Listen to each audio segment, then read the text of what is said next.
Selamat siang semuanya, nama saya Ayu Purnama. Saya mahasiswa dari Universitas Internasional Batam dengan NPM 1951055. Pada video kali ini, saya ingin menjelaskan sedikit materi yang telah saya pelajari pada pertemuan setelah ujian tengah semester hingga pertemuan sebelum ujian akhir semester. Pertama, apa saja subjek hukum yang ada pada peradilan tata usaha negara? Pertama itu adanya penggugat. Penggugat itu adalah orang pribadi yang merasa dirinya itu dirugikan oleh katun yang telah dikeluarkan oleh badan usaha negara. Dan kemudian ada perluasan juga, yaitu penggugat itu tidak hanya orang pribadi tetapi juga bisa sebagai badan sosial atau badan keagamaan. Kemudian adanya tergugat. Tergugat itu pasti adalah pejabat badan usaha negara ataupun badan usaha negara yang dimana mereka itu mengeluarkan katun ataupun keputusan tata usaha negara dengan kewenangan mereka sendiri.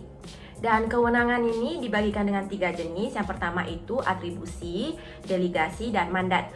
Atribusi itu adalah kewenangan di mana ada oleh karena adanya suatu perundang-undangan.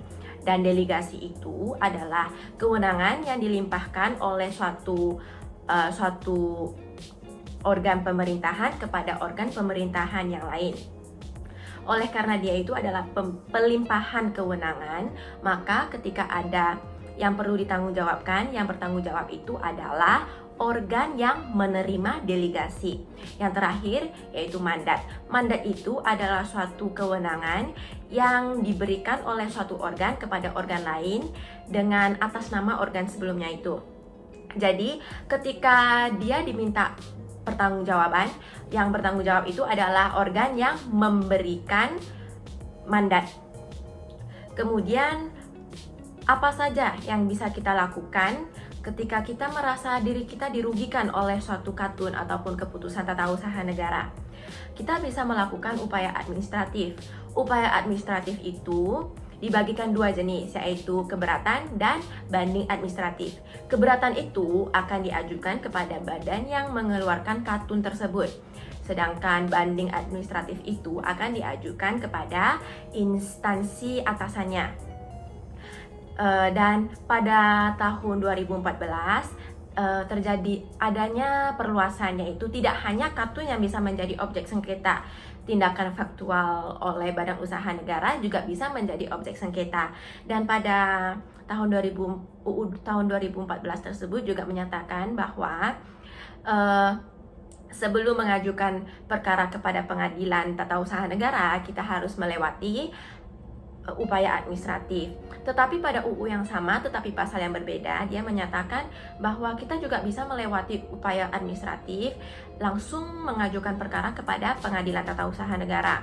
Jadi oleh karena itu terjadilah multitafsir ataupun ketidakpastian pada UU tersebut. Maka untuk menghadapi masalah tersebut, dikeluarkanlah Perma tahun 2018, di mana pada perma tersebut ditegaskan bahwa upaya administratif itu bersifat wajib. Jadi kita harus melewati keberatan dulu, banding administratif, baru bisa kita mengajukan gugatan kepada pengadilan tata usaha negara. Kemudian apa saja yang perlu kita persiapkan sebelum mengajukan perkara kepada pengadilan tata usaha negara? Kita perlu menyampaikan surat gugatan. Surat gugatan itu adalah surat yang tertulis secara formil dan material. Secara formil itu dia seperti harus berisi identitas para pihak seperti nama lengkap, kewarganegaraan, pekerjaan, dan tempat tinggal. Kemudian secara material itu dia harus berisi posita dan petitum. Posita itu adalah alasan mengapa dia mengajukan gugatan, dan petitum itu adalah tuntutan yang dia inginkan, yang dia mintakan kepada hakim untuk dikabulkan. Kemudian kita masuk kepada kerangka gimana kita membuat sebuah surat gugatan. Yang pertama itu surat gugatan itu harus berisi identitas para pihak seperti nama lengkap, pekerjaan, kewarganegaraan, tempat tinggal, dan lain-lain. Kemudian kita masuk kepada posita. Posita itu harus berisi alasan mengapa kita mengajukan gugatan, seperti apa objek sengketa dan kronologinya bagaimana, dan apa saja dasar hukum yang kita gunakan. Kemudian kita masuk kepada petitum.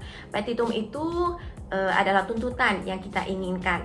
Kemudian petitum itu dibagikan dua jenis, yaitu ada tuntutan pokok dan tuntutan tambahan. Tuntutan pokok itu bisa seperti kita meminta untuk katun itu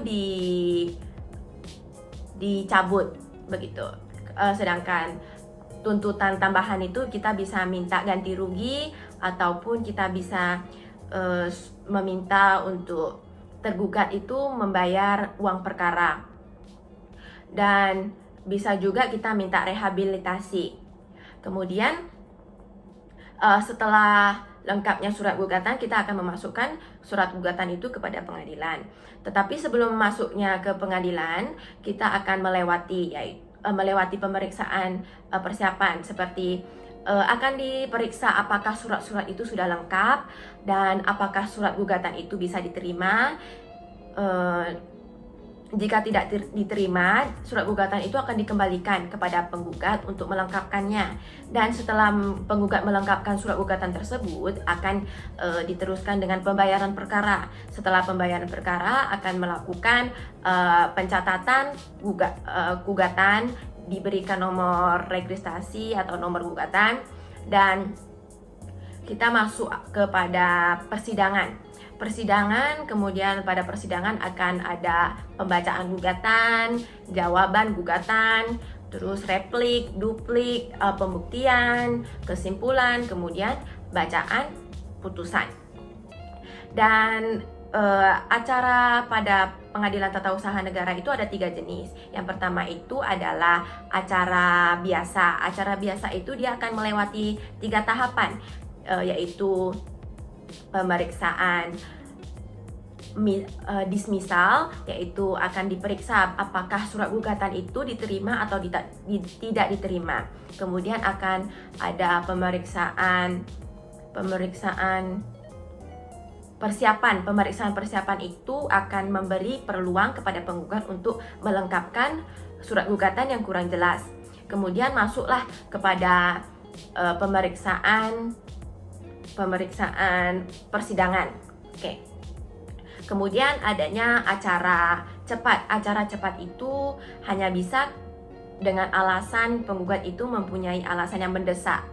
Kemudian ada acara singkat. Acara singkat itu hanya terhadap kepada perlawanan. Kemudian setelah ada bacaan putusan, maka para pihak itu harus melaksanakan putusan tersebut. Tetapi bagaimana jika tergugat atau penggugat tidak melaksanakan putusan tersebut? Ini akan dinamanya adalah eksekusi. Eksekusi itu hanya bisa terjadi pada putusan yang memiliki hukum tetap. Jadi eksekusi itu ada 3 jenis. Yang pertama itu seperti putusan, yaitu menyatakan bahwa tergugat itu harus mencabut katun yang disengketakan itu. Tetapi jika setelah waktu yang ditentukan tergugat masih belum mencabut katun itu akan kehilangan hukumnya, kekuatan hukumnya. Kemudian yang kedua jenis itu adalah setelah mencabut katun itu harus dikeluarkan katun yang baru. Kemudian jika katun yang baru itu tidak dikeluarkan, bagaimana? Maka akan dikenakan sanksi administratif dan uang paksa.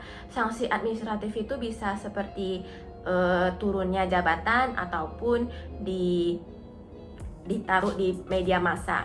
Oke. Kemudian bagaimana dengan uang paksa? Uang paksa itu akan ada aturannya pada perundang-undangan. Kemudian ada pula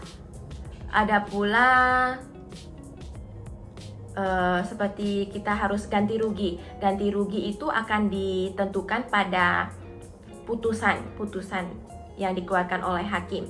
Kemudian ketika kita harus ada rehabilitasi tersebut harus dilaksanakan dalam 3 hari. Jadi itu saja yang bisa saya sampaikan pada video kali ini. Semoga bermanfaat. Jika ada kesalahan mohon maaf, dan sampai jumpa di kesempatan lainnya. Terima kasih.